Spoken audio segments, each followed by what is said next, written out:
percent of your father's ideology did you believe in? Meron bang times na sasabihin mo, hindi pa, hindi ganyan eh. Ito yung pananaw ko, lalo na I guess when it came to youth affairs. Well, I think it came after it so happened that when all this turmoil was going on here, I was in England studying one of the subjects I was studying was political science.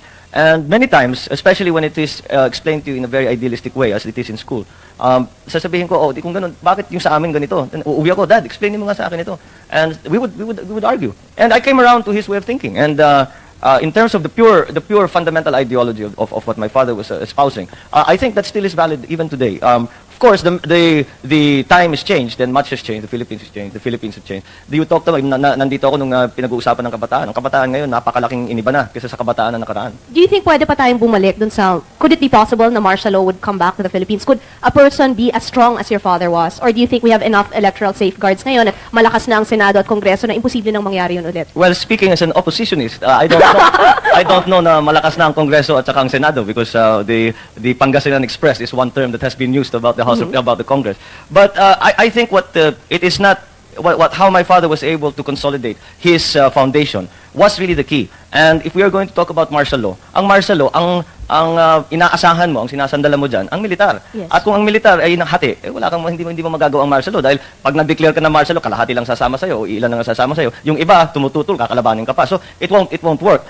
It really, many people have the impression na naging ganun yung ama ko dahil naisipan niya mag-martial law. Hindi sa ganun. Ang nangyari, inisa-isa niya yan and he had to consolidate his power, the foundations of his power. And you cannot, it is not something that you do by the stroke of a pen. It is really a political exercise by which you bring all the forces allied to you together. Na pag you declare something like martial law, I do not believe that the military is as united or has been as united since the events of 86. But are we better off this way now? Wala tayong General Verna, strongman lang, na medyo yung power talaga is divided. We are talking about friends of mine, so I would beg to differ. I would beg to differ about your outlook. So, but I don't know.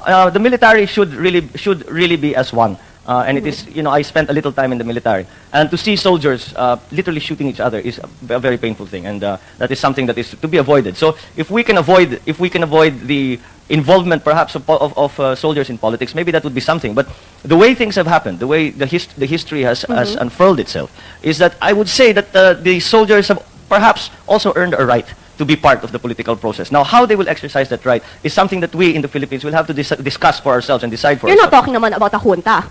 No, not necessarily. Not necessarily. You see, there is an idea, especially from the Western governments, that the civilian authorities over the military should be paramount. I agree with that. But whether or not the military should be allowed to make themselves felt as citizens is perhaps another question. That we in this country, paano mo ngayon paatrasin ang ramo sa politika? Hindi na naman sasabihin, let us now suddenly declare that all military people are not allowed to involve themselves in politics. That would be crazy because you just couldn't do it. Siyempre, madalat silang botante din. Hindi lang sa ganun, nandyan na sila. Pinapag-usapan natin si Greg Hunasan kung tatakbo o hindi. Nandyan ang paano mo sasabihin? Kung tumakbo siya, iboboto mo ba siya? Si Greg, depende sa plataforma niya. And so far, sa pinapag-usapan, yung napapag-usapan, he is still reformist. And what he intends to do, what he has said that he would do. Does it impress you? It seems to jive with much of my thinking. So I would like to get into it more. I would speak to him about it.